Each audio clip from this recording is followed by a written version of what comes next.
Este programa llega a ustedes gracias a Pisco Armada. Un pisco de uva quebranta de 44% de volumen y 5 años de guarda. Un verdadero deleite para el paladar más exigente. Cómprelo en bodegarras.com y recuerde, tomar bebidas alcohólicas en exceso es dañino. ¿Qué tal, amigos? ¿Cómo están? Bienvenidos a una nueva edición de Bahía Talks por Canal B, el canal del Bicentenario. Como siempre, estamos con ustedes reunidos a través de Canal B. Hoy tenemos un programa muy, pero muy interesante. Vamos a conversar de las motos, ¿no? A propósito de, digamos, un dispositivo legal mediante el cual se estaría prohibiendo que las motocicletas puedan circular por la Costa Verde.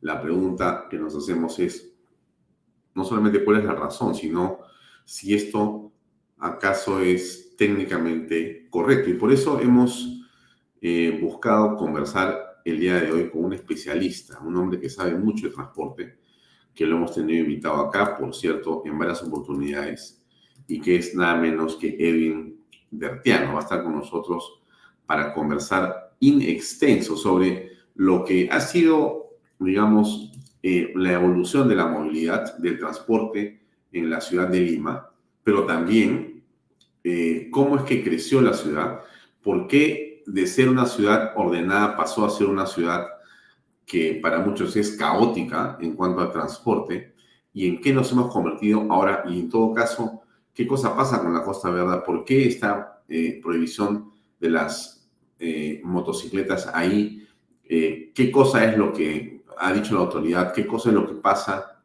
según lo que dice Bertiano, y finalmente, cuál, digamos, podría ser la evolución en positivo del transporte en la capital. De todo esto vamos a conversar con Edwin en los, digamos, siguientes minutos, más o menos a las 7 de la noche. Bien, eso por un lado, ¿no? A ver, por otro lado, solamente para comentarle que hoy día también se emitió a las 5 de la tarde la tercera edición de Hanan Pacha, con la conducción de Erika Scheffer. Esta vez tuvo como invitados tanto a Francisco Puyol como a Rafael Torres para hablar de la transformación empresarial Voces del Éxito Global, un programa estupendo que se transmite a través de las redes y del ecosistema de Canal B. También ha estado hoy más temprano El virus del estatismo con Fernando Sillones, una estupenda introducción al tema que todos, digamos, nos preocupa, ¿no? Este Estado gigantesco que no está controlado por nadie, este deep state o estado profundo, que en realidad es una especie de animal que engulle todo lo que tú le das y solamente se reproduce. El Estado no tiene cuándo detener su crecimiento. Si tú no le pones una parada, el Estado te va a devorar a ti, a tu familia, a tu empresa, a todos, y va a seguir engordando sin control. ¿Qué es lo que se puede hacer? Bueno, algunas ideas tiene Fernando Sillones para conversar con nosotros. También ha estado la columna de siempre, diaria, de José Luis Gil, ¿no? Habla del reemplazo social, interesante punto de vista. Y por cierto, Óscar Becerra, que también ha tocado el tema la costa purulenta en el transporte. El transporte, amigos, en el Perú tenemos una serie de males que se multiplican, se acentúan y que hacen muy infeliz la vida de la mayoría. Estos males están, por cierto, en la violencia callejera, en la delincuencia de todos los días que nos afecta y nos cerca y nos hace vivir como si estuviéramos encerrados en nuestras casas. Pero también está la corrupción, ¿no es cierto?, que carcome los cimientos de cualquier institución, que nos hace sumamente injustos en todos los tratos con el Estado, porque la corrupción está en todo nivel. Pero también está el tema del transporte como uno de los, digamos, males que no tienen cuándo resolverse y que, muy por el contrario, se han venido acrecentando, ¿no? Todo lo que tiene que ver con transporte público es un problema no solamente sin solución, sino que se incrementa claramente el desgobierno de la ciudad y de las ciudades, porque no es un mal de la ciudad de Lima, sino de todas las ciudades grandes que hay en el Perú, ¿no? Deben ser 20 o 30 ciudades donde el transporte es simplemente un desastre, ¿no? Y como nos ha comentado en otras oportunidades nuestro invitado de hoy, Edwin Bertiano, es en el caso del transporte algo que ha venido involucionando, o sea, no ha ido evolucionando, o sea, no ha ido mejorando, sino ha ido para atrás, involucionando, o sea, cada vez en un grado menor, cada vez peor, cada vez en menor calidad. Bueno, eso es lo que el transporte ha venido siendo en la capital y en todas las capitales de las ciudades importantes en el Perú. Bien, le dejo eso ahí como una reflexión porque también ha estado con nosotros. Entonces hablaremos con Edwin Bertiano hoy en unos minutos más. Y por supuesto tocaremos el tema de las motos en la Costa Verde. Y tiene hoy día, sí sale el programa de Hans Rothgiesser, que es Valor Agregado, que tiene como invitado a Santiago Carranza Vélez Chirinos, la debilidad del gobierno. De eso trata la conversación in extenso que tendrá Hans Rothgiesser con Santiago Carranza Vélez en unos minutos más después de este programa. Chancay, bueno, sí, pues el alcalde estuvo con nosotros ayer, conversó y nos comentó lo que siente, lo que piensa. En realidad, creo que está bastante, diríamos, solitario, ¿no?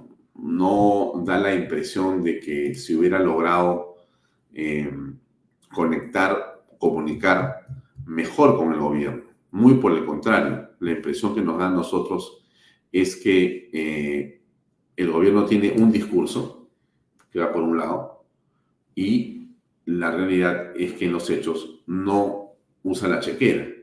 Y la impresión que tengo cuando escucho a gente del gobierno hablar sobre el puerto de Chancay es que ellos dicen o dan la impresión o sugieren que la construcción del puerto de Chancay es una obra propia del gobierno. Le dicen, pero se va a inaugurar el puerto de Chancay en noviembre de este año. De todas maneras, sí, está asegurado, está asegurado. O sea, como que ellos estuvieran pagando el puerto de Chancay, cuando del gobierno solamente ha habido, en todo caso, más obstáculos, inclusive para esa inversión. Entonces, en realidad, que le quede claro a todos, y espero que usted sí lo tiene totalmente claro, en el país, el puerto de Chancay es una inversión 100% privada. El Estado peruano no tiene nada que hacer con el puerto de Chancay, pero nada que hacer. Y con lo que sí tiene que hacer es con lo que pasa del puerto para adentro. Y en esa parte, el gobierno, sí, no ha hecho nada. O sea que no ha soltado $1, sino se ha llenado, creo yo, creería yo, de discursos, de palabras, de frases efectistas, ¿no? Ha hecho comisiones, ha hecho reuniones, pero no ha concretado con dinero. Porque si no hay dinero para hacer postas médicas, hospitales, mejorar las vías de acceso, entrada y salida, hacer trenes de cercanía, si no hay dinero para poner nuevas comisarías con más agentes policiales y unidades, si no existe agua potable, vivienda, salud, educación, si no existe infraestructura comunicacional en la forma de energía o en la forma de internet, esto no va a funcionar. Estamos asistiendo a una, digamos, destrucción de una oportunidad, a la evaporación de un sueño, que es Chancay. Porque, insisto, van a llegar los contenedores. ¿Y a dónde se van a ir? ¿Cómo los van a sacar de ahí? Va a ser imposible. Entonces, lo estamos diciendo hace rato. Pero el gobierno pareciera que o no se da cuenta o está imaginando que lo que importa va a ser romper una botella seguramente en un barco grande con el presidente Xi Jinping, darse la mano, tomarse la foto, ya, lo logramos. Hicimos el puerto Chancay, cuando eso es absolutamente equivocado, por decirlo menos. Porque esa foto es la foto solamente de la señora Boluarte, la foto de ella dándose la mano con Xi Jinping, rompiendo una botella en un lugar y mirando ese puerto, cuando eso por parte del Estado no ha tenido absolutamente ninguna virtud. Y en todo caso, inclusive han puesto más complicaciones para esa inversión. Y lo que le corresponde al Estado peruano es aprovechar que un privado hace la inversión para que ellos como Estado se pongan de acuerdo con los privados que están en la parte del Perú y el extranjero para ver qué condiciones favorables genera para que vengan otras inversiones.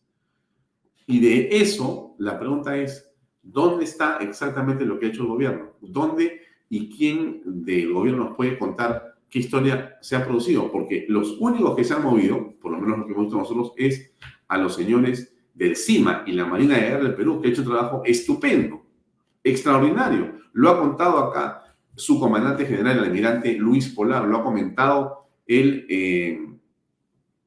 gerente general del CIMA, también aquí en su momento. Han dicho ellos que estaban a la búsqueda de socios y tecnología, han logrado el contrato con los surcoreanos, con Hyundai Heavy Industries, y ese contrato va a permitir que se construyan naves de un tamaño fantástico. El Perú sea un lugar donde se desarrolle esta industria de manera concreta y de manera espectacular.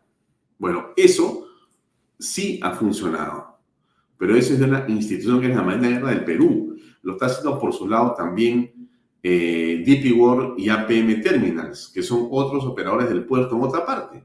Pero otra vez, privados o instituciones, pero el gobierno y el Estado peruano como tal no ha asumido su responsabilidad. O sea, el Ministerio de Transportes y Comunicaciones, ¿dónde está exactamente? ¿Cuánto dinero ha salido de las cuentas del Estado para hacer la ampliación de las vías en carretera que se necesitan? ¿Dónde está la aprobación de los trenes de cercanía que van, entiendo yo, de Lima a Barranca o de Ica a Barranca? ¿Dónde está eso? No existe. ¿Qué cosa dijo el alcalde al ministro de Economía? A ver, ¿qué le dijo? Recíbanos, por favor. A ver. El ministro de Economía, recíbanos, por favor, señor ministro. Quiero comentarle las necesidades que tiene que cubrir y usted tiene la caja. Usted es el que maneja el presupuesto. He tenido yo siempre reuniones con el anterior ministro, quien me ha recibido cuantas veces solicitado. Con usted, hasta el momento, no puedo ni conversar. Necesito, señor ministro, que usted disponga de un equipo, evalúe y haga las inversiones que necesita Chancay y el Perú. El ministro de Economía, recíbanos, por favor, señor ministro. Quiero comentarle las necesidades que tiene que cubrir y usted tiene la caja. Usted es el que maneja el presupuesto. He tenido yo siempre reuniones con el anterior ministro, quien me ha recibido cuantas veces solicitado. Con usted, hasta el momento, no puedo ni conversar. Necesito, señor ministro, que usted disponga de un equipo, evalúe y haga las inversiones que necesita Chancay y el Perú. No se oye padre, es lo que le dicen al alcalde que estuvo ayer acá para comentar el asunto. No hay forma de que los ministros de Estado concreten. Porque una cosa es que yo me pare con ministro y te diga, oye, mire, es fantástico, Chancay, qué bonito, es una oportunidad, esto y el otro, vamos a hacer como si fueran los panamericanos.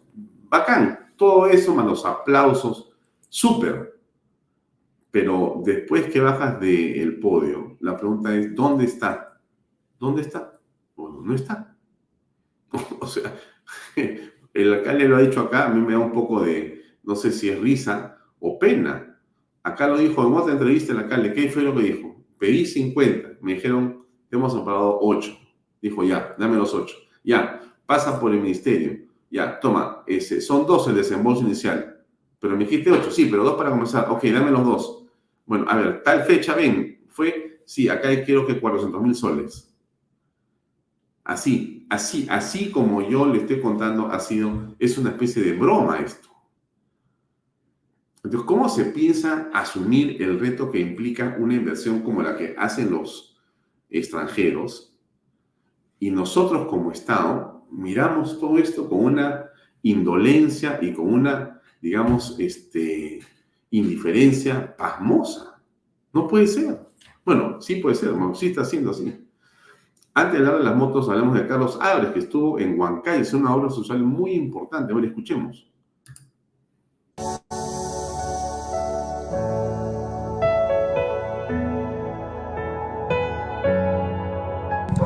Hola amigos, estamos aquí en el barrio de Humoto, aquí en Huancayo, con un gran personaje, gran corazón, una gran nobleza, un espíritu hermosísimo, que es Emilia. Emilia rescata perritos de Huancayo, perritos que están abandonados, perritos que están enfermitos, perritos que necesitan mucha ayuda. Ella los rescata en este local, donde hay más de 200 perritos, 300 me dice ya. Pero cuéntame Emilia, ¿cómo nació esta idea? ¿Cómo nació esta hermosa obra humana? En realidad se me muere un perrito que era una perra que yo quería mucho y... ¿Cómo se llama ella? Paquita. Aquí. Y acorde de eso, pues Paquita me hizo entrar a estas páginas de ayuda y cuando te metes a estas páginas de ayuda ves que el sufrimiento es bárbaro. Acá ellos no les ayudan, ellos están tirados, nadie pasan con gran indiferencia. Entonces nosotros vamos a hacer la voz de estos animales. Así es, Emilita, ¿no? Yo te felicito por ese corazón tan grande, tan hermoso que tiene Emilita. Ella tenía su trabajo, la pandemia la dejó sin trabajo, sin embargo ella se da su respuesta, ella es una rescatista independiente. Este es un terreno que se lo han prestado, que está en otro terreno más, ojalá Dios quiera no se lo vayan a quitar y los perritos se quedarían en la total orfandad. Pero vamos a conocer a Emilia Rescata y a conocer a los perritos. Aquí hemos traído unos donativos. Gracias. Emilia para... Gracias. Comidita. ¿Ah? Para nuestros animalitos. Muy bien, para ellas. Ella es cieguita, ella es cieguita, ella es cieguita. Cieguita es. ¿Qué pacho?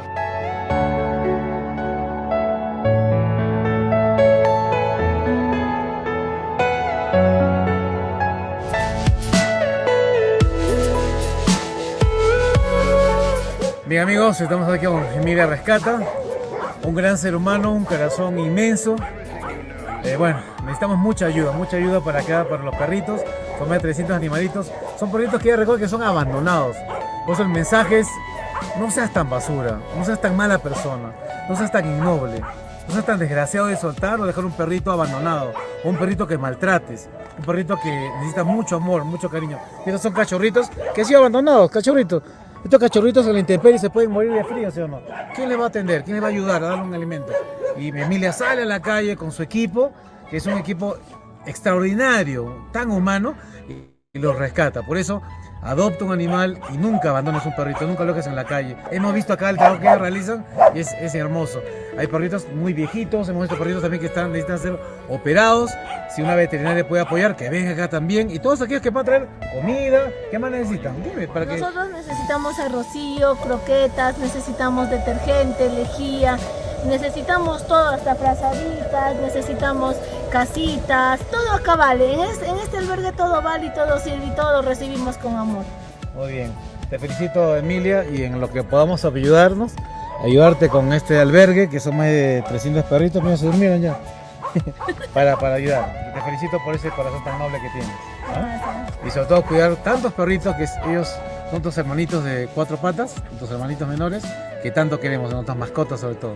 Bueno, adelante, para que uno se despida. ¿Tiene nombre o no? Este no. Ahí está. Está pidiendo ayuda. Nos vemos amigos. Que Dios lo bendiga. Chao Emilia. Bendiciones. Y estuvo de gira haciendo más cosas, Álvarez, en esa zona del Perú. Este es el TikTok de él. Déjenme ponerle play un segundo, por favor, para compartirlo con ustedes. Ahí está. ¿Cómo están? Buen sábado para todos. La 10 de la mañana con 27 minutos. Nos anotamos ha estado un trabajo social que entregando termómetro, diclofenaco, gasa, bueno, alcohol, etcétera. Estas 2 camillas y también estas 2 sillas de ruedas para nuestro personal médico para que pueda tener mejor camillas, sillas de ruedas, medicinas y demás. Carlos Álvarez hace giras en diferentes partes del Perú con su show de imitador y cada vez que viaja aprovecha para hacer obra social, con la suya, por supuesto, no con la del Estado.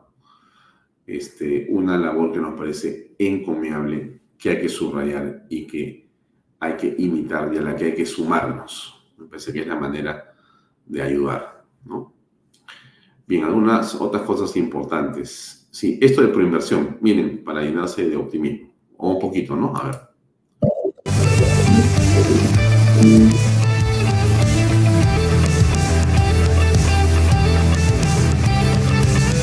Mejorar la calidad de vida de los ciudadanos y la infraestructura en el país es el principal beneficio de los proyectos en activos, una modalidad de inversión público-privada donde el Estado identifica potenciales bienes muebles e inmuebles bajo su disposición, con el objetivo de promover la inversión privada para el desarrollo de diversos tipos de proyectos.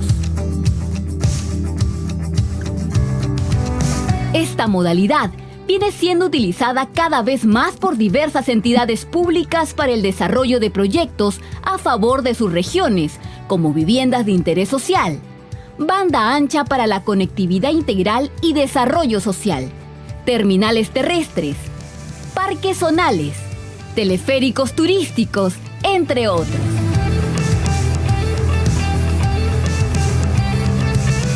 Los proyectos en activos pueden ser de iniciativa estatal o iniciativa privada. Estamos ante una iniciativa estatal cuando la entidad pública ha identificado un inmueble de su interés y desea desarrollar un proyecto. Mientras que estamos ante una iniciativa privada cuando el inversionista ha identificado un inmueble del Estado y desea desarrollar un proyecto privado. Proinversión tiene como objetivo llevar esta modalidad a otro tipo de proyectos como el desarrollo de palacios municipales, mercados de abastos, playas de estacionamiento, complejos deportivos, centros comerciales, centros financieros, centros gastronómicos, parques recreativos, parques eólicos y de paneles fotovoltaicos, policlínicos, institutos de educación superior, centros penitenciarios, entre otros. Una modalidad de inversión con impacto social. Bueno, hay un tema interesante que hay que promover. Vamos a buscar a la gente de Proinversión para que nos ayude a comprender mejor qué es lo que están haciendo, pero lo que están haciendo pinta bastante bien. Porque está haciendo algo también. Esto es un hito que marca la historia de nuestro barrio, ¿no? Es un antes y un después. Estamos muy contentos, alcalde, gracias por su apoyo. Sin su decisión es imposible hacer obras. Usted viene después de 33 años, Ancón, el único alcalde que pisa Ancón después de 33 años. Y le dije a Samuel, mira Samuel, vamos a ir, pero yo no voy a poner primeras piedras, pues parece un tonteo, ¿no? Vamos a poner la última piedra y sigamos trabajando, Samuel, en este tipo de obras concretas, Quinto, y siguiendo el color amarillo de Lucho Castañeda. Yo les pido un aplauso para Luchito que está en el cielo y que nos metió en esta jarana política, pero para servir. Es necesario continuar en ese trabajo, poder servir a los vecinos, poder servir a la ciudad de Lima, y en eso EMAPE siempre va a estar al costado, junto con el alcalde de Lima y con la municipalidad, al servicio de la ciudad. ¿Por qué vocación de servicio? Porque uno es cristiano. El cristianismo no es palabritas. El cristianismo se demuestra con hechos, con amor. Bien, sí, tienes mucha razón. Hechos, no palabras, ¿no? Bueno, vamos a hablar de las motocicletas, ¿no? Entonces, pero antes de eso, solamente para comentar lo siguiente, ¿no? En verdad, Rómulo Mucho está haciendo mucho. Parece ser un juego de palabras, pero es la verdad. La inversión minera crece un 17% en el primer trimestre del año, alcanzando casi $1.000 millones. Lo está haciendo el ministro en un ímpetu y un avance considerable. Creo que eso es lo que debería ser, además, en otros ministros de Estado. Bien por Rómulo Mucho, estupendo esfuerzo. Hablemos ahora de las motocicletas. A ver, pero hay un reportaje que publicaron hace poco. Pongo un cachito para que usted lo vea. Así estamos en contexto. Justo al frente de la escuela de oficiales de la policía, y hasta aquí han llegado ya cerca de una treintena de motociclistas que, bueno, hoy día del trabajo van a manifestar su disconformidad con esta norma que les prohíbe circular por lo que es todo el circuito de playas de la Costa Verde.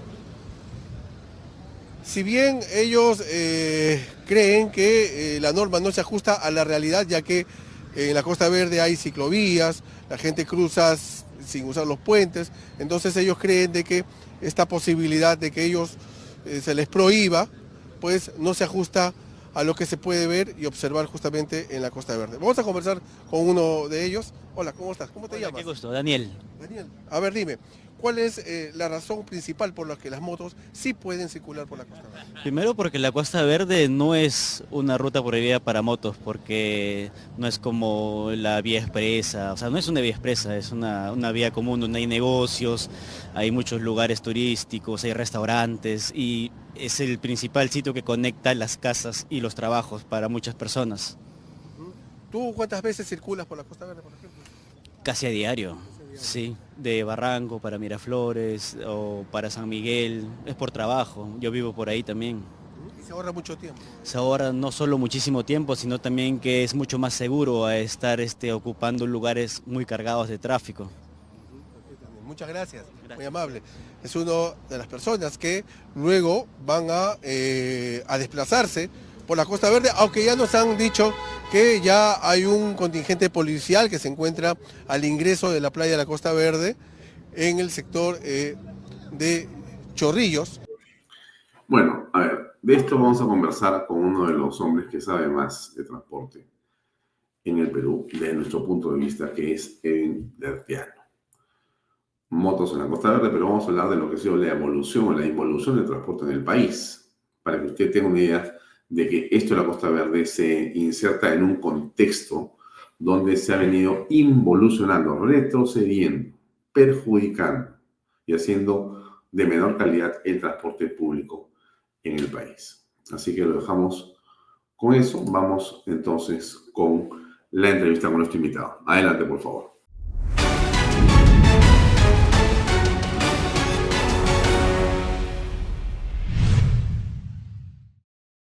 Bien, estamos en la entrevista de fondo hoy, martes, con Edwin Dertiano.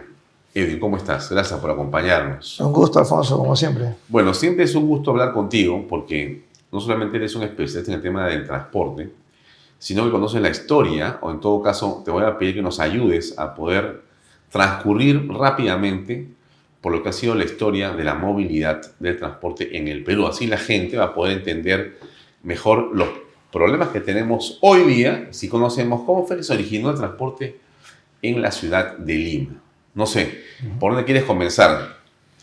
Bueno, de mi generación, yo nací en el año 49, o sea, yo he conocido el transporte, he conocido la Lima de los años 50. En 1960, Lima tenía 1,5 millones, 1.600.000 habitantes, mira el tamaño de Lima, ahora tiene más de 11, 12, nadie sabe cuántos somos, más 1 millón más de venezolanos que han venido a solicitar servicios que ya estaban escasos para los que estaban, ¿no es cierto? Entonces, la Lima de esa época, que era considerada ciudad jardín, no te olvides que Lima fue la capital de América del Sur, ¿no? Cuando Lima ya era Lima, otras ciudades del continente o no existían o eran meras capitanías. Lima tuvo la primera universidad, San Marcos tuvo el primer instituto de arte y oficios, lo que es el José Pardo. Es decir, Lima era señorial, era pues, una ciudad muy bonita, una envidia, ¿no? ¿Pero Lima era la plaza de armas? Lima era la plaza de armas, era la plaza San Martín, era un centro bonito, fue alguna vez una ciudad amurallada como Cartagena en la época de los piratas, ¿no? Era la avenida Arequipa y más o menos por ahí terminaba todo. ¿Era Miraflores y San Isidro? Bueno, ya en los 50 ya había, bueno, Miraflores era considerado casi como un balneario, ¿no? Pero existía ya la avenida Arequipa, entonces el transporte de nuestros abuelos, el transporte de nuestros padres, que yo lo llegué a ver, por ejemplo, el tranvía eléctrico, que nunca debimos eliminarlo, debimos modernizarlo, acá lo sacamos de raíz. partía el centro de Lima, no era la Plaza de Armas para efecto del transporte, sino la Plaza San Martín. De ahí salían 5 tranvías, uno que se iba hasta el Cerro de la Herradura, hasta Chorrillos, atravesaba todo, digamos, de norte a sur, otro se iba hasta la punta, de este a oeste, un tercero atendía el centro de Lima, un cuarto el Rímac, y un quinto iba desde el centro de Lima por la avenida Brasil hasta el fondo. Con esa red de tranvías... Qué buena red, ¿no? Qué buena, para esa Lima. Estupendo. Para esa Lima chica. No. Paralelo al tranvía eléctrico, sí, con paraderos cada 400 metros, chofer uniformado y un picador que subía de rato en rato a ver si los que viajaban habían pagado pasaje. ¿Qué cantidad de personas iban por cada unidad del tranvía? El tranvía había el sencillo, que podría ser unas 50 o 60, y el articulado, que era el doble, ¿no? Era como el metropolitano. Así es, jalaba vagones. Un solo chofer, llevaba más pasajeros, menos costo por pasajero, un solo, etcétera, ¿no es cierto? Y paralelo a esto, existían líneas de buses, una que era el expreso de la avenida Arequipa, bus Mercedes-Benz con asientos de cuero, chofer uniformado, que partía de la Plaza San Martín y se iba por la avenida Arequipa hasta lo que hoy es Larcomar, que ahí terminaba Miraflores. Eso era un bus. Un bus, una línea de buses. También. ¿Cuántas personas? Un bus de unas 70, 80 personas, ¿no? Y había otra línea de buses norte-sur que partía de la avenida Tacna y iba hasta Trípoli, Miraflores, el famoso Tacna-Trípoli. Habían otras líneas de buses que iban de este a oeste por la avenida Colonial y la avenida Argentina. Aún no existía la Marina Hacienda, era la Hacienda Maranga, ¿no? Estamos hablando de la Lima de los 50. Entonces, el transporte que tenía esa Lima señorial, recordada la ciudad de la capital de América del Sur o lo que fuera, la ciudad de los reyes, de repente pasaron hechos socioeconómicos, como la revolución de Velasco, a finales de los 60, que inicialmente tuvo ideas pues, muy rimbombantes, pero en la práctica no obtuvo lo que buscaba. Las provincias se empobrecieron más. Los primeros años de reforma agraria fue algo así como matar la gallina de oro, repartir los huevos que tenía en el vientre, y ya no se produjo más huevo. Y la gente comenzó pues, a migrar a Lima a buscar oportunidades, porque donde vivían no las tenía, ¿no? Luego vino el terrorismo, que también ahuyentó a la gente. Entonces Lima hoy en día es una ciudad de provincianos. Son mucho más los provincianos que viven en Lima que los limeños que nacieron en Lima, ¿no es cierto?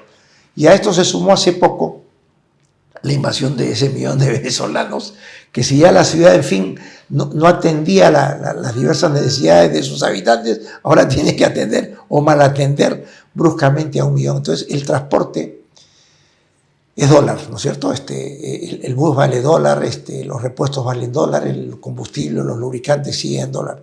O sea, no hay ningún tipo de componente en el proceso de transporte que esté con los soles, que se compren por soles. Todo está de alguna manera vinculado al dólar. Claro, incluso por decir, las llantas que eventualmente se producían acá, y algunas todavía se producen, tienes que traer toda la materia prima que son dólares, ¿no es cierto? Y la gasolina también, el petróleo, todo está dolarizado.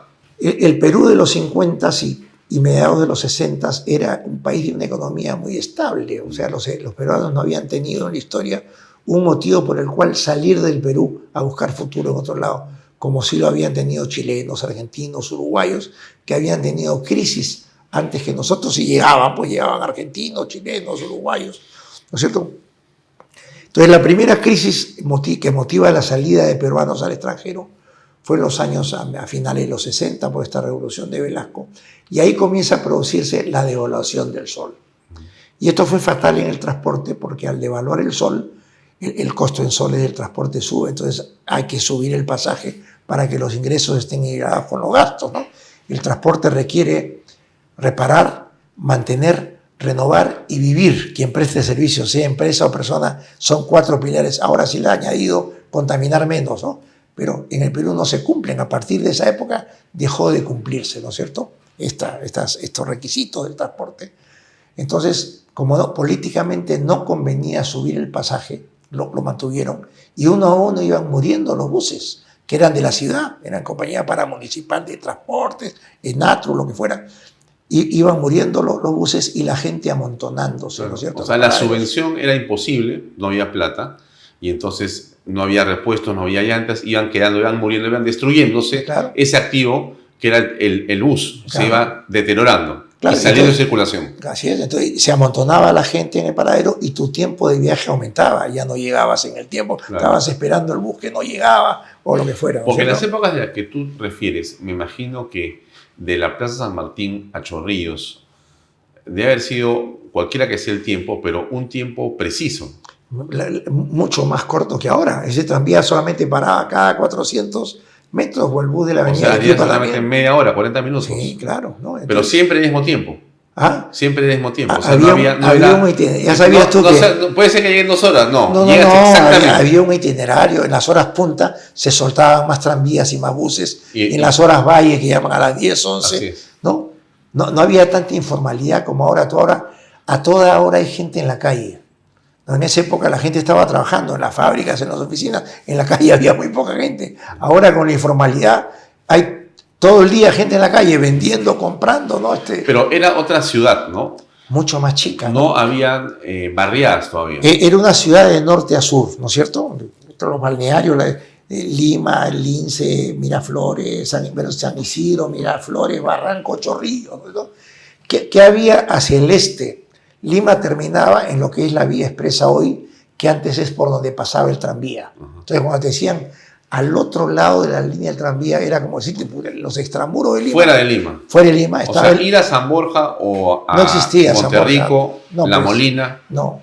Para ir a la Universidad Agraria tenías que ir por la carretera central y en lo que es la Fosforera te desviabas por un camino que era de huella, en una pista empedrada y tenía 2 huellas de cemento para que el carro vaya más suave. Sí, no recuerdo de esa vía. La Molina eran internos los alumnos, no les daba el tiempo para salir hasta su casa. Mira el vueltón que tenía que darte. O sea, dormían, vivían dentro de la universidad. Eran internos, ¿no?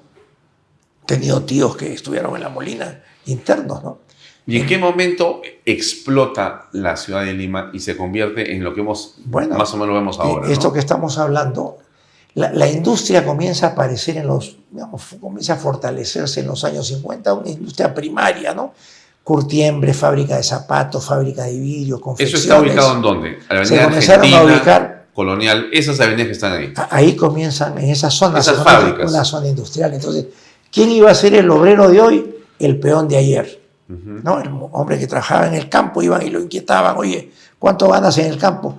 El jornal es 5, yo te pago 10, vente a Lima. Eran de peón a obrero, había subido, digamos, su ingreso y había llegado a la capital. Y iba a tener pues, una serie de beneficios de vivir en la capital, sí, pero más diversión. Pero la pregunta es, ¿había espacio para esa cantidad de obreros? Es decir, servicios, habían casas, habían baños, había luz, había transporte.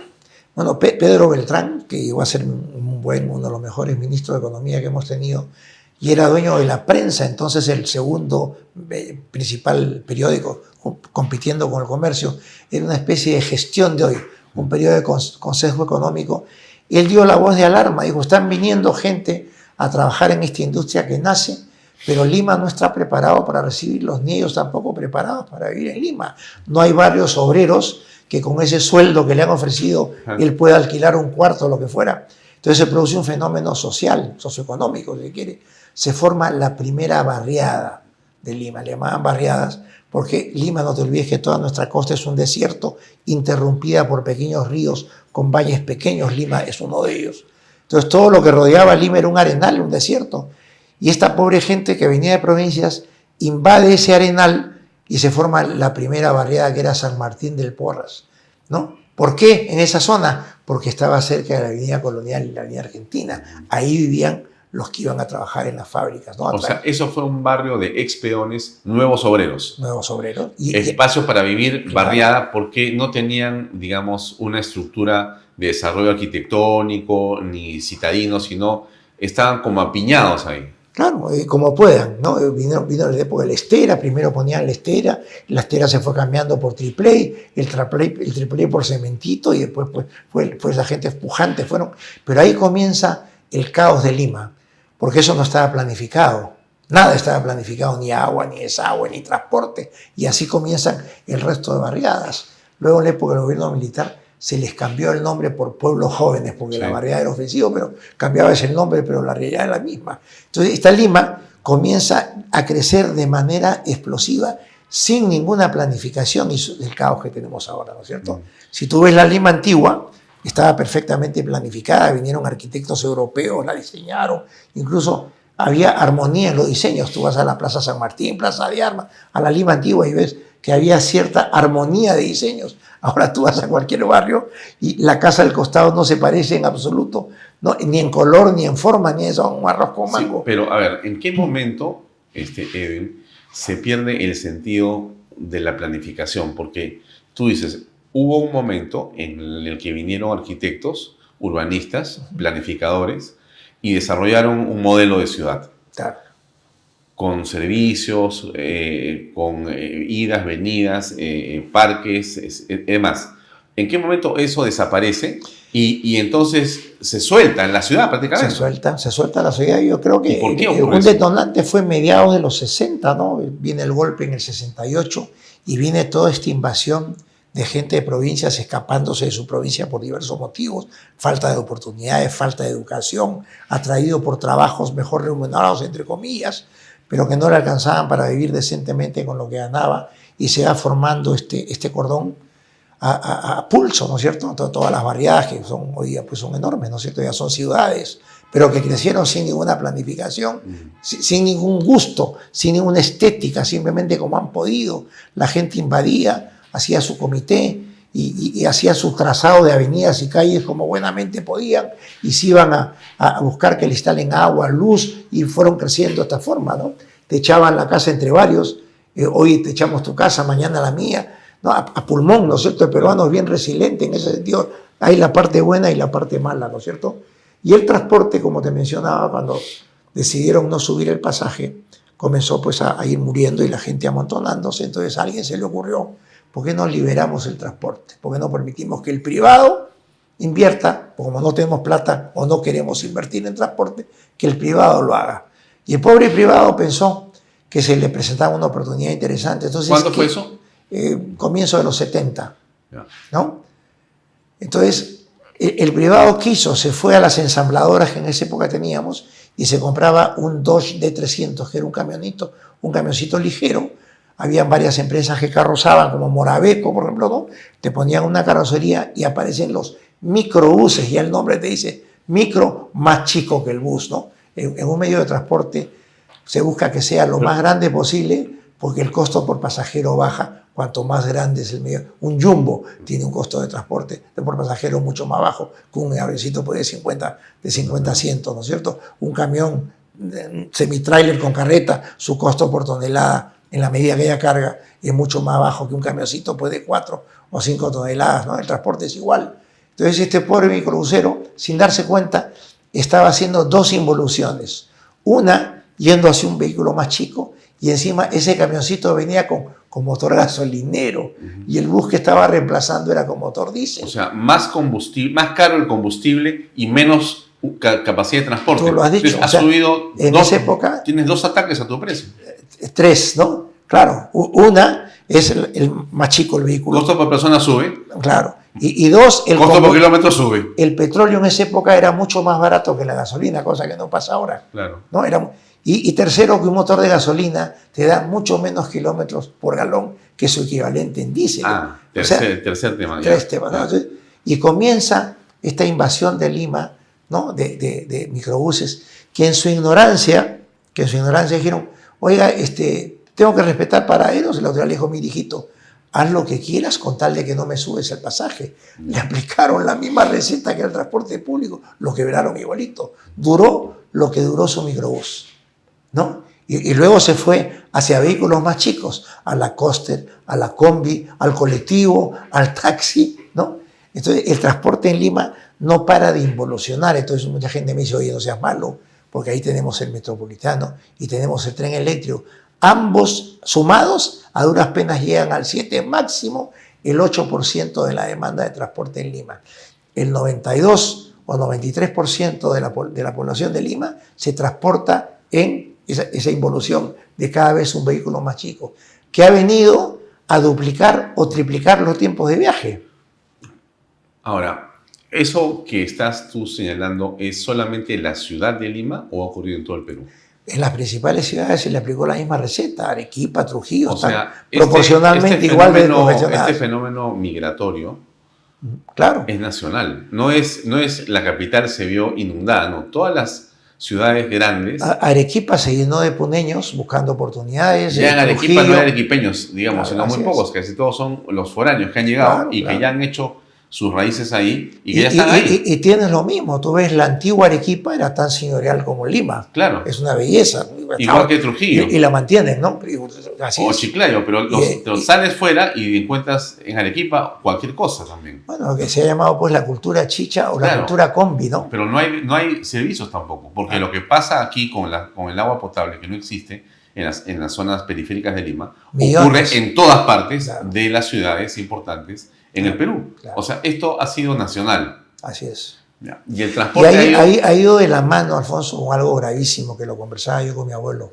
Se descuidó la educación. Te cuenta la educación de la gran masa que se les daba a duras penas tercero de primaria, cuarto de primaria, ¿no es cierto? Y eso ha producido esta involución, ¿no es cierto? La pobre gente reacciona en base a lo que conoce. Entonces, lo que tú llamas el civismo, la educación social, las cosas nimias, ese respeto, ¿no? Yo viajaba en el bus al colegio, por ejemplo, y subía a una persona mayor, como un resorte me paraba y le cedía el asiento. O ves no, a una no era un mujer y mérito. también No, lo no que era hace un- una persona es, Así es. en el acto, ¿no? Ni siquiera lo piensas. Eso no era un mérito, motivo de felicitación, era, oye muchacho, párate y dale asiento, ¿no? Cede el paso, en la esquina, cede el paso a la señora con su carro o al señor, o sea, Hemos ahora perdido. es una jungla lo que tenemos. Hemos ¿no? perdido. Hemos involucionado, ¿no? ¿Por qué? Por todos estos factores, una parte No, pero esos son los económica, efectos. ¿Qué claro. cosa es ¿qué ha originado esto? El abandono de la educación, ¿no? Tenemos la peor educación de América del Sur, creo, ¿no? Según veo informes, ¿no? Muy descuidada, el nivel de los profesores es muy bajo, ¿no? Al final tú eres lo que sabes, ¿no es cierto? Una persona es lo que sabe, ¿no? Entonces, si alguien te contrata, hijo, ¿qué sabes hacer? Cualquier cosa, hacer lavar, empujar cuando te van a pagar, como para lavar, empujar, trapear. Oye, ¿qué sé? Soy técnico electrónico, ¿no? Soy técnico. Y eso va de la mano. Como decía Tomás Unker, no hay dos aspectos. La educación se da en casa y la instrucción en el colegio y en los institutos. La educación en casa se ha perdido. Totalmente. ¿No?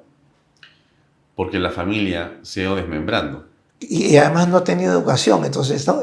¿Cómo va a educar al hijo? Entonces, el comportamiento de los choferes en Lima, ¿no? Seguramente a ti cuando aprendiste a manejar carro, te enseñó tu papá. Sí. Oye, sé el paso, colegio, anda más despacio, camina por la derecha, avisa que vas a doblar. El muchacho de 22 años que está manejando una combi, su padre no tuvo carro, aprendió como pudo, mirando a un amigo. No le pidas cortesía, no le pidas ni siquiera que respete el semáforo, porque estoy trabajando ¿no? El hecho de estar trabajando es como que te autorizara a pasarte la sobre luz cualquier roja, cosa. a subirte a la vereda, ¿no? Se ha roto el principio de autoridad también. O sea, ¿en qué momento aparece un líder? ¿No? Yo de chico me acuerdo cuando estuve al comienzo de un colegio de curas en Marista San Isidro, hasta segundo y media, de ahí pasé a Leoncio Prado, que era más disciplinado todavía. Pero yo me acuerdo que si por algún motivo había un profesor débil de carácter, que la clase le faltaba un poquito de respeto, venía el cura y aplicaba tan buenos cocachos o tan buenos reglazos que inmediatamente te sentabas, porque en el fondo sabías que lo correcto era eso, el respeto, el orden, la limpieza. Lo otro era un recreíto que te tomabas, ¿no es cierto? En el Leoncio Prado peor todavía, ¿no? Hoy te cae un reglazo y vas a la Defensoría del Pueblo, lo meten preso al director y al maestro. No, te caía un reglazo, ibas a tu casa a quejarte, ¿qué habrás hecho? Claro. No, voy a llevarte para que te meta otro. Ahora el chico va a su casa, se queja y el padre va a enjuiciar al profesor. Sí. ¿No? Y de antemano el profesor es el culpable. O sea, el mundo al revés, ¿no? La Y eso nos generación- está la pasando generación de factura. cristal, le llaman algunos, ¿no? Eso nos está pasando factura, ¿no? ¿Tú crees que esto que estás comentando, que es la ruptura de esta calidad de educación familiar, ¿no? De casa doméstica, es la que de alguna forma explica el desastre, por ejemplo, en el transporte? La convivencia en el transporte, ¿no? No tenemos convivencia, es una jungla, pasa el que puede, ¿no?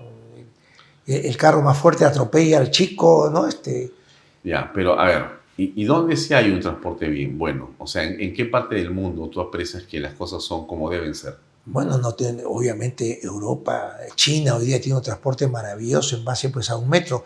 El metro en China o Europa no es norte, sur y este, oeste, es una red, ¿no? Yo voy de mi casa hasta tu casa en el metro, ¿no? Estaba en Shanghái, pero mi hijo estuvo trabajando ahí 5 años y me quedé impresionado, ¿no? Bajabas, tenías que tomar 3 enlaces y bajabas en una estación que son pues del siglo XXV y bajabas de la 18 para tomar la 19 y en el paradero te decía, el próximo tren llega en 1 minuto 14 segundos. Y en 1 minuto 14 se estaba parando delante tuyo el próximo tren, te subías y ibas a la velocidad del cohete hasta el siguiente paradero. Ni en moto llegabas tan rápido como en el metro. Más aún si querías irte de Shanghái, de Shanghái a Beijing, te vas en el tren bala a 350 kilómetros por hora, mientras los autos en la carretera están a 100, 120. No, Has dicho... Eso es lo máximo. Ahora, ese es el futuro, ¿no es cierto? Pero tú vas a Chile. Chile ya tenía un metro funcionando cuando acá ni soñábamos tenerlo en Santiago, que lo han mantenido impecable hasta ahora último, porque los chilenos se han convertido en enemigos de los chilenos y primera vez en la vida que rompieron su metro, ¿no es cierto? Teníamos un transporte público envidiable comparado con el nuestro, tan bueno como el que nosotros teníamos en la época de nuestros abuelos. Argentina, ¿no? También, ¿no? Cuando hablaste de China, dijiste Chancay por un segundo. Entonces te quería preguntar un poquito por Chancay, porque Chancay por momentos pudiera ser una especie de ciudad piloto en el país si es que se logra planificar lo que pudiera ocurrir, ¿no? La inversión china es un hecho, pero la inversión nacional en Chancay es cero. O sea, no hay servicios de ninguna especie y no hay planificación, hay discurso. ¿Cómo podría o debería plantearse, por ejemplo, el transporte en una ciudad que va a crecer de todas maneras como Chancay? Mira, acá la experiencia lamentablemente nos muestra que el Estado siempre llega tarde o no llega, ¿no? Mira el aeropuerto, ¿no? Ya terminaron el aeropuerto y el Ministerio de Transporte se olvidó del puente. Van a terminar el puerto y el Ministerio de Transportes se olvidó de las vías de acceso. Sí. La están planificando apuradito, pero... ¿Y eso qué va a implicar? ¿No? Entonces, ¿qué va a pasar con Shanghái? Mira qué pasó, por ejemplo, con Talara, ¿no es cierto? Talara debió convertirse en un polo de desarrollo, ¿no es cierto? Talara, cuando se descubrió petróleo y la International Petroleum se fue a poner las bombas, los pozos, las carreteras, la vía, dijo, a ver, necesitamos gente. ¿Quién sabe soldar tubos? No hay. Traigan a Johnson, ¿no? ¿Quién sabe instalar la parte electrónica, eléctrica? Entonces, ¿y qué sabe hacer esta población? Jalar, cargar, empujar, ¿no es cierto? Entonces, nunca fue polo de desarrollo, dijeron, cérquenla, vamos a acercarla, porque no, el nivel de la gente que nos rodea no va a respetar el orden y los sistemas modernos que tenemos acá, y vamos a contratar los que vengan a cargar, jalar, irán aprendiendo de a poco, ¿no es cierto? Cuando en otros países tú pones un Talara, inmediatamente se potencia y se vuelve en un polo de desarrollo, que un trabajo jala otro, y tú lo sueltas, solito crece, ¿no es cierto? Cuando un Estado planifica. La gente no ha tomado conciencia de lo que significa Chancay. Chancay va a opacar a Lima en el plano, me refiero, ¿no? La gente va a hablar de Chancay más que de Lima. Es un monstruo lo que va a pasar en Chancay, ¿no? Va a ser la conexión del Perú con Asia. Chancay va a subordinar al resto de puertos del Pacífico Sur a que trabajen con Chancay. El barcote no va a llegar ni a Chile, ni a Colombia, ni a Ecuador. El barcote va a llegar acá y de acá los barquitos en cabotaje van a llevar al resto de puertos la carga ¿no? Y le va a salir más barato que si llegara un barquito chico, porque este barcote, su costo por contenedor, pues es inmensamente más barato en tiempo, porque no tiene que pasar por canal, ¿no? Y en volumen, porque carga tantos contenedores que el costo es bajo. Entonces, Chancay tiene para convertirse en un megapolo de desarrollo y el gobierno tiene que darle importancia. Una vez, ¿te acuerdas que tuvimos una reunión que tú la propiciaste con el alcalde de Chancay?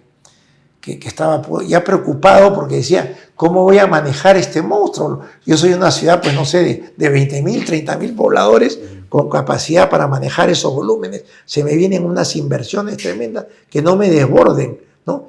Y acá viene el tema, ¿cómo involucras a la población para que sienta el puerto como suyo y no el puerto como un enemigo, ¿no? Como en Cajamarca, Conga no va, ¿no? Porque me sentí invadido de mineros que no eran cajamarquinos y le dijimos, la guerra a la minería, ¿no? Ahora, ¿cómo está Cajamarca? Pobre, ¿no? Pobre, con todo el oro que tiene adentro.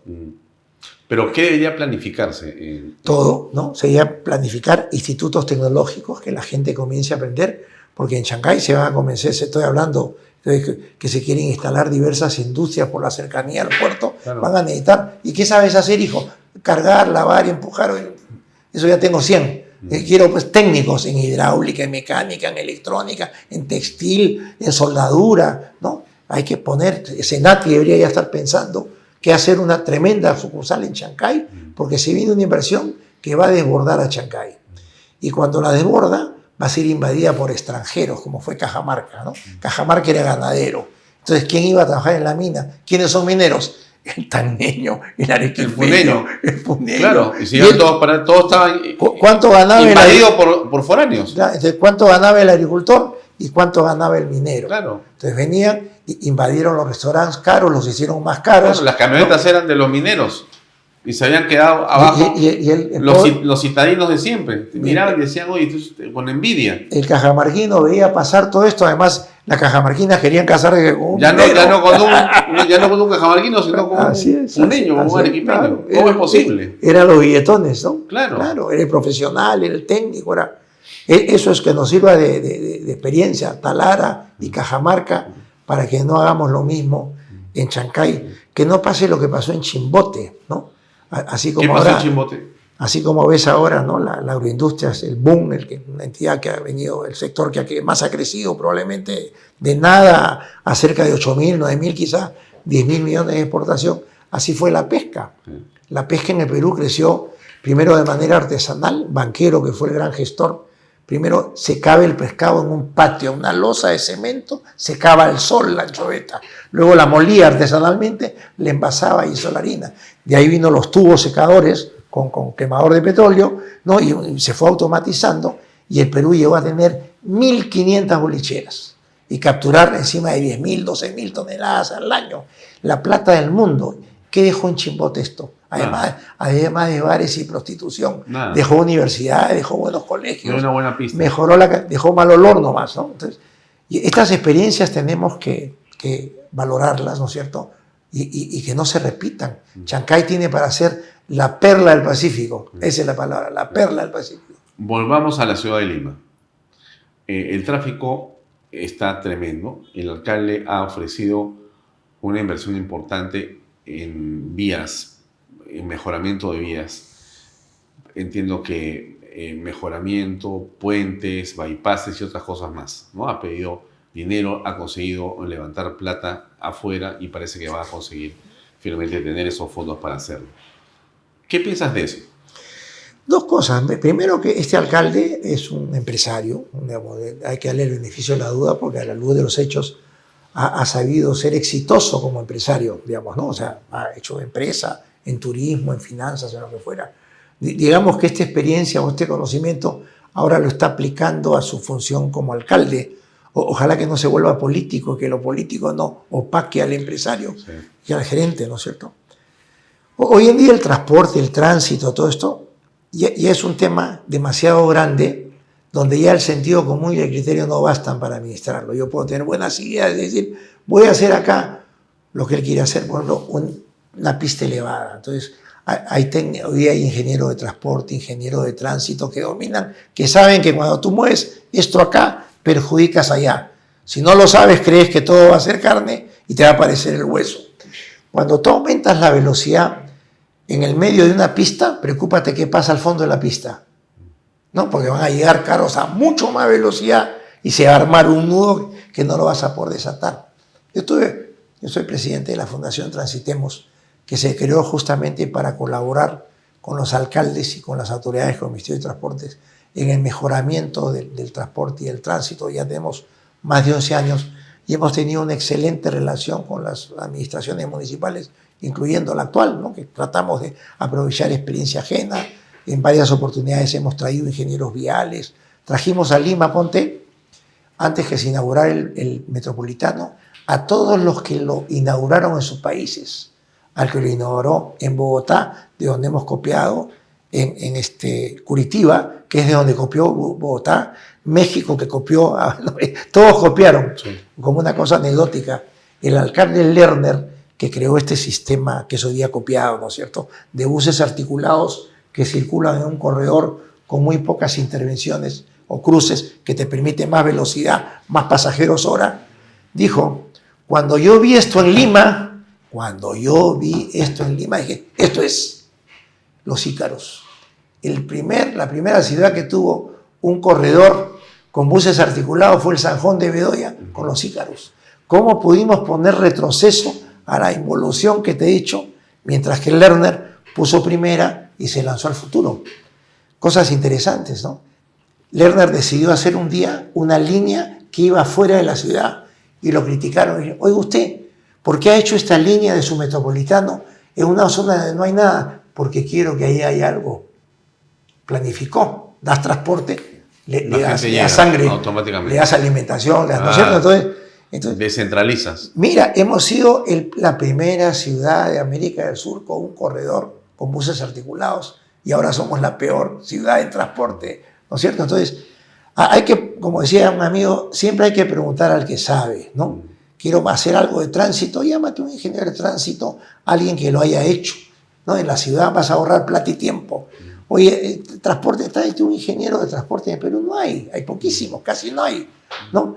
Hay autoridades bien intencionadas. Mira, trajimos una vez un experto de tránsito, un chileno, y tuvimos una muy buena relación con Castañeda. Castañeda, pues es un tipo chambero, ¿no? A las 6 de la mañana estaba en una esquina y él mismo daba, ahora, póngame un semáforo acá, un rompemuelles allá.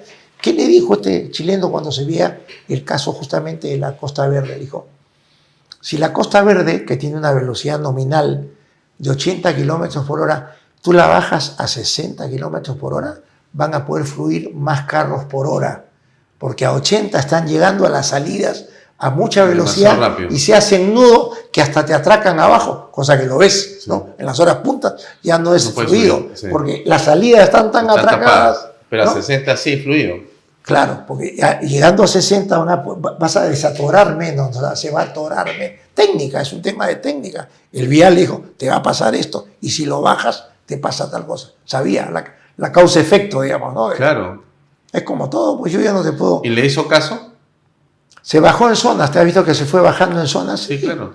Se hizo varias cosas. Oye, mira, tratamos de traer experiencia ajena que se demuestra por sí sola, ¿no? Sí.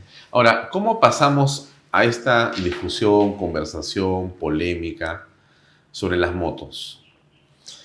Mira, la moto, que lamentablemente hay un porcentaje de motociclistas que hacen méritos para ser odiados, ¿no? Sí. Pasan la luz roja, cabrean entre los carros. No, mira, sinceramente manejar en Lima hoy día es bastante riesgoso porque las motos pasan por tu lado de una manera sorprendentemente rápida, ¿no? Y cuando menos te imaginas, la moto pasó, ¿no? O 2 o 3 motos inmediatamente, ¿no? Es un problema más serio que este porcentaje de malos motociclistas, así como hay malos microbuseros, sí, claro, malos taxistas, malos conductores de autos. Claro. Un muchacho con su auto con escape libre y bien adornado quiere impresionar a todo el mundo justamente haciendo lo que no debe. No, ese es tan malo como el de la moto, tan malo como el de la combi, o lo que fuera, ¿no es cierto? ¿Y en la Costa Verde pueden haber motos o no? Vamos por partes, justamente. ¿Qué es la moto? ¿No es cierto? Es un excelente medio de transporte de bajo costo de adquisición y bajo costo de operación y menor tiempo de viaje. Entonces, esa realidad ahora apliquemos a esa Lima de este transporte que hemos visto cómo ha venido evolucionando y con él los tiempos de viaje. Cualquier persona promedio que vive en la periferia de Lima y que trabaja en Lima se demora mínimo 2 horas en llegar y 2 horas en regresar, 4 horas al día, mal viajando en un medio de transporte. Pues no solamente es tiempo de viaje, sino calidad de viaje. No está viajando en un metro, está viajando como puedes en una combi de 15 que le pusieron una tabla y entran 18. Dios te libre las rodillas en un choque. Bueno, entonces esta persona gasta 1 hora más en venir y 1 hora más en regresar, 2 horas al día. Son 10 horas a la semana, ¿no? 40 horas al mes, 400 y pico al año. Mira el tiempo desperdiciado en mal viajar, tiempo que podría aplicarlo a cualquier cosa más interesante. Estudiar, cantar, bailar, ir al gimnasio, no hacer nada por último, ¿no es cierto? Entonces, la moto ha venido a suplir esta necesidad. Oye, si me compro una moto, me demoro una hora y media menos en llegar y encima me puedo desviar. Entonces, ¿cuántas motos se venden en Lima y cuántos autos se venden en Lima? Entre autos, buses y camiones, 4 o más ruedas, se venden 180.000. Motos se venden 330.000. ¿Al año? Al año, ¿no? Entonces, ya empataron. Ya la cantidad de autos que tiene el Perú es la misma que motos. ¿Cuántos hay? 3,5 millones de cada una. Hay 3,5 millones de autos y 3,5 millones de motos. En todo el Perú. Hoy día. Claro, claro. Ese es un titular, por favor, para ponerlo. Pero van a ver. O sea, son 3 y 3 son 6, son 7 millones de unidades motorizadas que se producen en el Perú. En el Perú. Pero ¿cuántas motos van el próximo año? ¿No? No sé. 120.000 más que autos. Si se venden 330. Por supuesto, va creciendo. Entonces, hay que mirar la moto con otros ojos, ¿no es cierto? No como esa moto manejada por el beneco que se para en una rueda haciendo alarde con su caja, no tratando de meterse por la vereda cruzando la luz roja para dejar la pizza o lo que fuera. Eso involucra responsabilidad al dueño de la caja, sí. ¿No es cierto? Oye, sí, que lo ha contratado para que haga el delivery, ¿no? Oye, contrólalo, ¿no? Claro. Y esas cajas deberían tener un número. Y uno, pues, mira, tu caja marca tal, número tal. Se está pasando la luz, está en la vereda, ¿no? Quítale la caja, ¿no es cierto? Todos tenemos que sumarnos, ¿no es cierto? Entonces, hay que ir pensando qué va a pasar con los estacionamientos de motos. No si de ahora el alcalde o el ministerio no va previendo, ¿no es cierto? Oiga, a nivel nacional tenemos esta realidad, miremos la moto con otros ojos, como la mira Brasil, que también tiene un montón, como la mira Colombia, bueno, Venezuela ya no es país, me refiero, porque sus cifras no están. China, ¿no? Pero era un país muy motorizado. India, ¿no? El principal mercado de motos ahora es la India, ha superado a China con 17 millones de motos al año, ¿no? Y China 15 millones, ¿no? Yeah. Entonces, la moto hay que agarrar. ¿Qué pasó con la Costa Verde? En algún momento, el Instituto Metropolitano de Planificación, sabe Dios por qué motivo, le dio el nombre al circuito de playas, le dio el nombre de vía expresa, sin que cumpla los requisitos para que sea vía expresa. ¿Qué es una vía expresa? Es el Sanjón, es una vía expresa. ¿Por qué solamente tiene entradas y salidas? No atiende ningún otro servicio en el camino. No hay carros entrando y saliendo a nivel. Pero no hay semáforos, ¿no? No hay semáforos. No, pues tú agarras Paseo de los Soles Navales y te vas hasta la Costa Verde sin semáforos. Así es, así es. Ya. Claro. Entonces no hay vueltas en U. No hay vueltas en U. En la Costa Verde hay 20 restaurantes. Agarra los grandes como la Rosa Náutica, en fin, Cala, ¿cómo se llama? La pizzería esta. Antica. Y los 20 que están en Pescadores. Sí. Las cevicherías que están en Pescadores, pues, ¿no? Claro. Hay 4 clubes o más. Está la Marina, sí. Está el Waikiki, el Pacífico Sur, el Regatas. Regatas y otra marina que quieren hacer sí. un poquito más al norte, ¿no es cierto? Hay un grifo. Hay un grifo, claro, una estación de gasolina, ¿no? Hay semáforo, hay 20 playas, 10 playas, ¿cuántas playas? Carros con su tabla hawaiana, sí, entrando todo. Y saliendo, eso no es. Entonces, ese ha sido el origen de este problema. Injustamente yo ando en moto todos los días, me muevo en moto porque ahorro tiempo, ¿no? Y me cuadro en la puerta donde voy. O sea, ya no puedo ir a regatas. No usas vehículo de 4 ruedas. Tengo el auto, sí, tengo el auto, lo uso pues en las noches cuando salgo con mi mujer o voy a un sitio o eventualmente voy a visitar a mi hija Ica, ¿no? Pero no se me ocurre salir en el auto, vivo en Villa.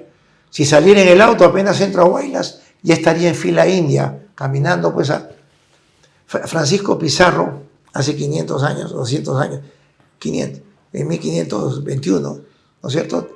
Caminaba en su caballo por Lima a 14 kilómetros por hora. Tú caminas en tu carro a 8 kilómetros por hora. ¿Qué tal la evolución? ¿Qué tal comparación? Estamos más lentos que Pizarro. Entonces, con la moto, pues, además encima me divierto en el viaje. La moto es muy entretenida, el viento, lo que fuera. Entonces, bueno. ¿Y qué moto tienes tú? Tengo para moverme en Lima una 390, que es una moto muy ágil, muy liviana, que ágil en el tráfico, no muy pesada, y una para viaje. Yo en moto me he viajado todo el continente, ¿no? O sea, es mi hobby. ¿Scooter también usas, no? No, ya no. No. No usaba scooter, pero El problema del scooter es que tiene llanta muy chica y Lima tiene mucho bache, mucho rompemuelle. Le he cambiado por una moto de llanta grande que bueno. Y estás tranquilo. Entonces yo me he ido desde chico a regatas en mi moto, ahora ya no puedo ir. Pero tú en tu carro sí puedes y tú en tu bicicleta sí puedes, pero yo en mi moto no puedo. ¿A qué se debe esta discriminación? Sí, ¿y por qué? Bueno, porque así han decidido, ¿no? Además, dicho, no pueden entrar camiones de la boca para afuera. ¿Y quién atiende los 20 restaurantes que se atienden con camiones? Como llega la gaseosa, cada la comida, concierto que hay. y los clubes. Y los conciertos que hay de música están llenos, y esos tabladillos y esas luces gigantescas, ¿cómo llegan? Eso son normas, como digo, lo peor en la vida es sacar normas que sabes tú que van a ser y que ya son incumplidas cuando la estás dando. ¿Y qué representa eso? Es una burla a la autoridad. Tú mismo estás... Seguir rompiendo el principio de autoridad. Un desastre. ¿No? Entonces, yo creo que el alcalde es un tipo inteligente, como yo soy un empresario, un gerente. Y, bueno, mañana tengo reunión con la Municipalidad de Lima justamente para conversar un poco, darles información que le pueda ser útil sobre este tema, ¿no? Que es nuevo, ahorita ha surgido este tema. Ya había pasado con Castañeda. También hubo. Había pasado y se dieron cuenta de que fue un error. ¿Cuál es la razón para argumentar que no puede haber motocicletas ahí? Que es una Como te digo, empresa. mira, siempre los malos brillan más que los buenos, ¿no es cierto? Pero la historia muestra que los buenos somos un poquito más que los malos, si no ya nos habríamos destruido hace tiempo, ¿no es cierto? En ese mismo video que pasaron, me invitaron un día a Canal 5 habían hecho un informe muy interesante y se veía pues a un muchacho que había levantado la moto, estaba haciendo alarde. Pero dije, mira, ese es un salvaje, pero mira todos los otros que están pasando, uno con su hija, el otro con su mujer, el otro está yendo a trabajar, lo último que quiere es romperse una pierna o matar a la hija, ese va por la derecha tranquilo, haciendo un uso como haces tú, el uso de tu carro. Tú ya no quieres demostrarle a nadie en tu carro que eres un trome.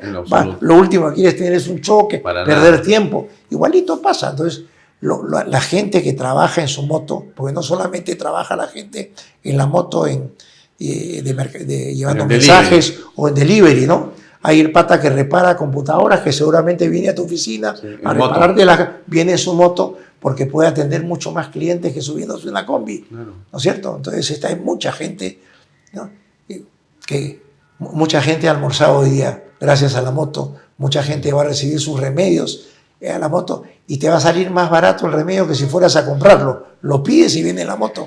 Pero hay una condición más interesante en el análisis para efectos de lo que estamos conversando, y es que esa vía, ¿no? La Costa Verde es una vía rápida al final de cuentas, porque si tú tienes que transitar por 4 distritos tiene la Costa Verde, 8 será 9. Tiene una autoridad autónoma, que son justamente los alcaldes, claro, pero que la comparten, ¿no?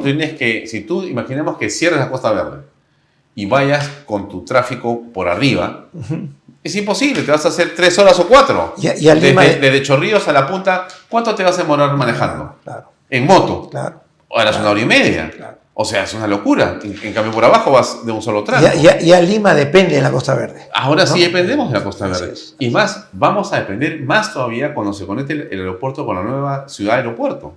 Porque una buena parte del tráfico va a entrar a la Costa Verde. Hay que desfogar. Directamente, claro. Desde el Callao. Claro. ¡Pum! Se mete de frente. Entonces, ¿cómo vas a decir? No pueden venir motos. Qué difícil, ¿no? Difícil. Bueno.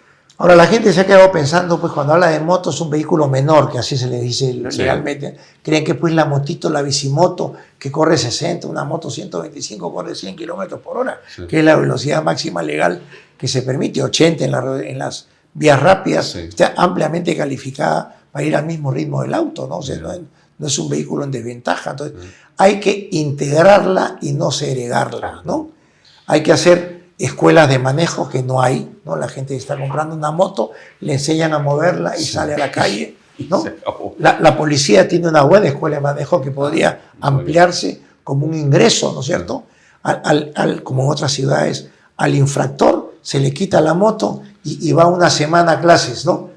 De clases de buen uso de la moto. Entonces, hay que tomar medidas y experiencias que otros países la tienen y no simplemente dice prohibido motos, ¿no? Porque si no diría, como se lleva coca en avioneta, prohibido avionetas, ¿no? Sí, Como una se locura, lleva ¿no? contrabando en camiones y Prohibido buses, camiones. prohibido buses, prohibido camiones, es un facilismo, ¿no? Que hace daño. Es absurdo. Hace daño a la gente que hace un buen uso, que somos muchísimo más, ¿no? Ahora, Edwin, ya que eres un experto, danos una idea, para ir cerrando la entrevista, sobre, desde tu punto de vista, ¿cuál es el transporte del futuro en la capital, por ejemplo? ¿Cuál debería ser la manera en que afrontemos el transporte en la capital en el futuro?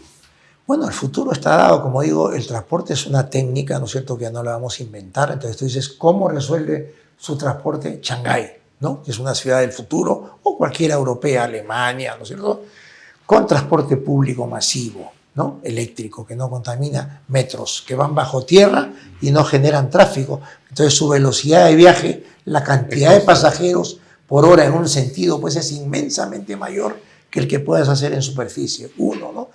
Buses y tranvías eléctricos, ¿no? O sea, te lo voy a poner así. Un bus urbano tiene 2,50 metros de ancho y 12 de largo. Ocupa 30 metros de piso y adentro pueden ir 90 personas, 100 personas con un chofer y un motor de 250 caballos, ¿no es cierto? Nosotros lo hemos cambiado por 7 combis de 15 asientos para llevar a las mismas 100 personas. ¿Cuánto ocupan las 7 combis? 72 metros de piso. 72, el doble de los 30 del bus.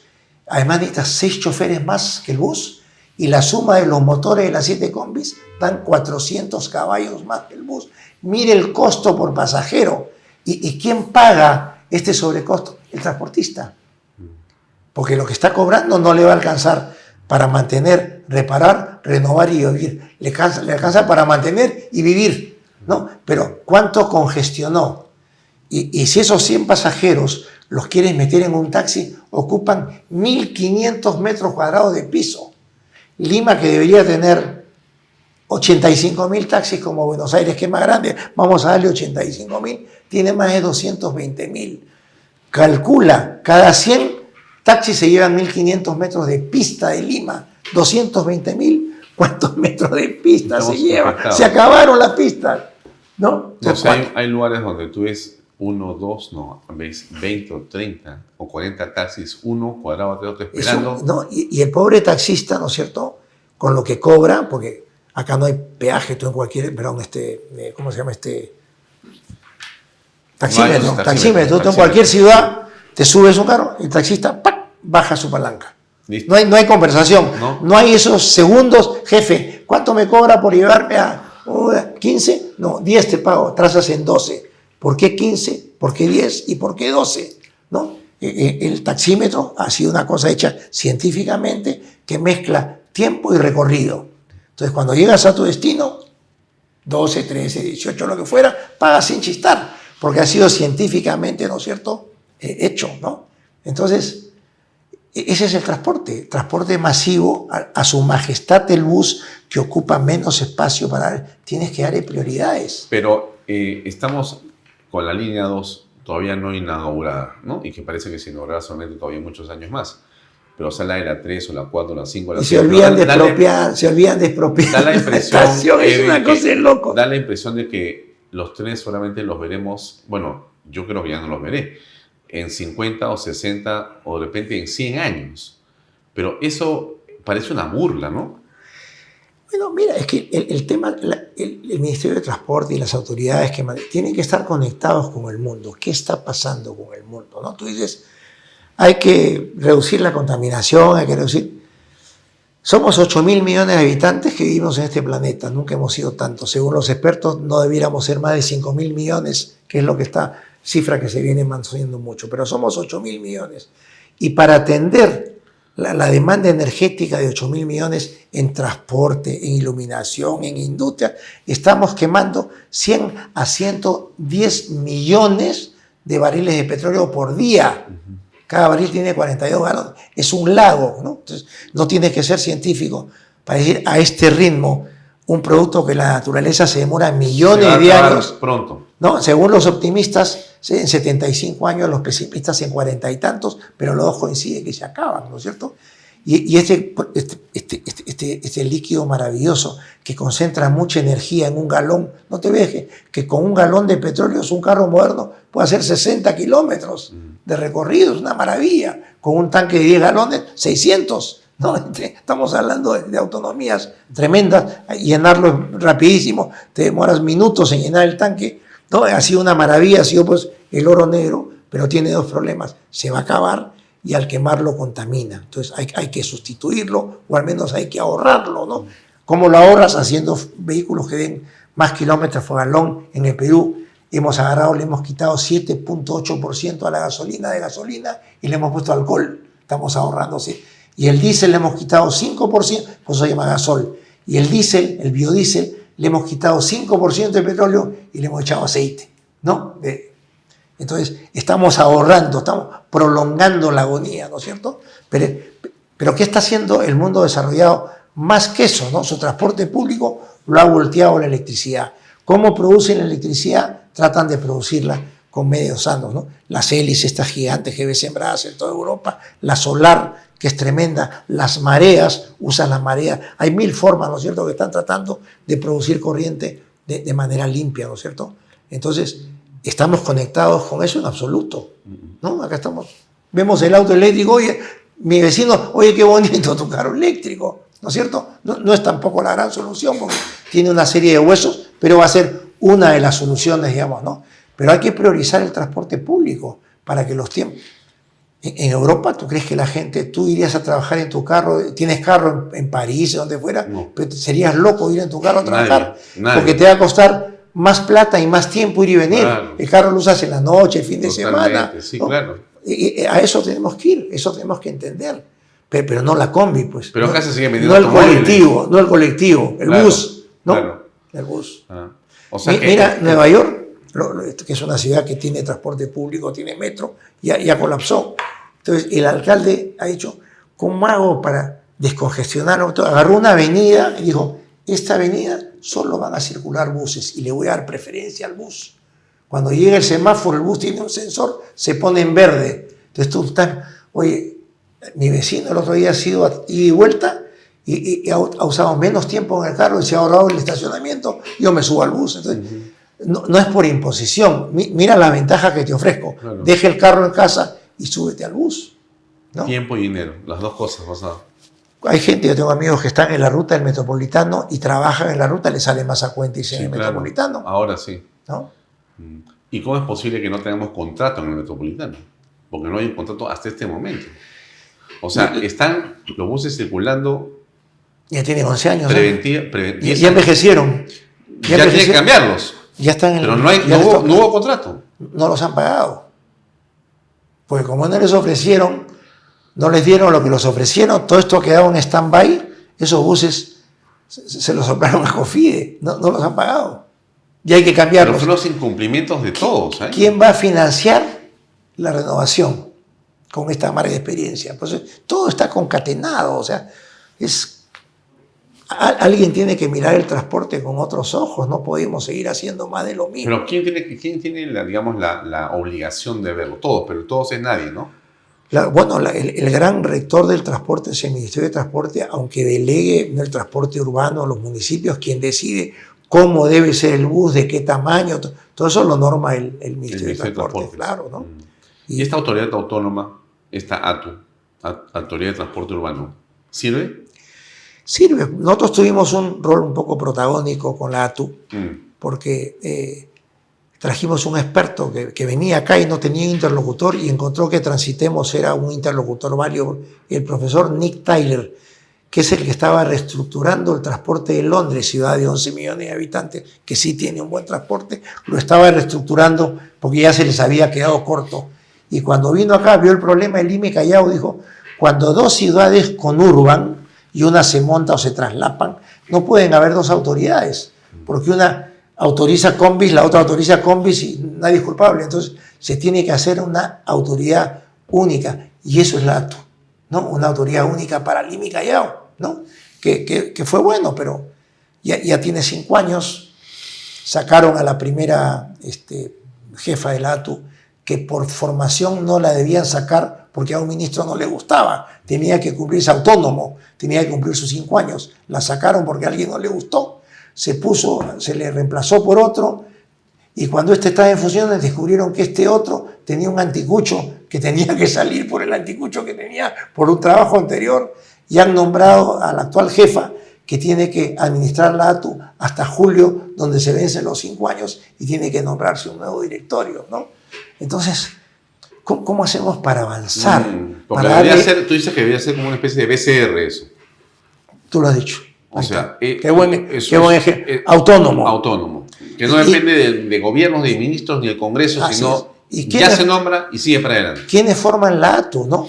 2 representantes del Ministerio de Transportes, ¿no? Que uno de ellos debe presidirla, 3 representantes de la Municipalidad de Lima, 1 del Callao, 1 del Ministerio de Vivienda y otro del Ministerio de Economía, ¿no?